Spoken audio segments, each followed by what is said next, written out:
Welcome to the Learning Pines YouTube. We hope this video helps. You start by preparing the exact spot. This matters. Clean with isopropyl alcohol so the decal bonds, and dry with a lint-free cloth. Then measure and mark the center and edges using light masking tape. This prevents crooked placement later. Next, apply transfer tape over the decal and rub firmly with a squeegee to engage the adhesive. Do this slowly to avoid bubbles.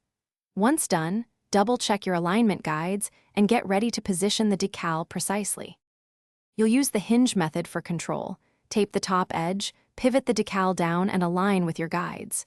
Make sure the decal sits exactly where you want it before committing.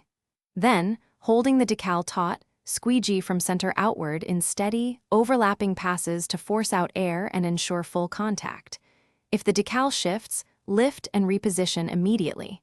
Once the adhesive contacts the surface, remove the upper tape and continue. You finish by peeling the transfer tape slowly at a 45 degrees angle while holding the decal edge down with your squeegee.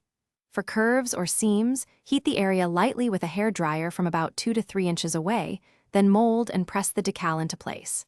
If small air bubbles persist, don't panic. Use a fine pin to puncture the bubble and push the air out toward the puncture, then squeegee flat. Make sure edges are sealed. That prevents lifting later.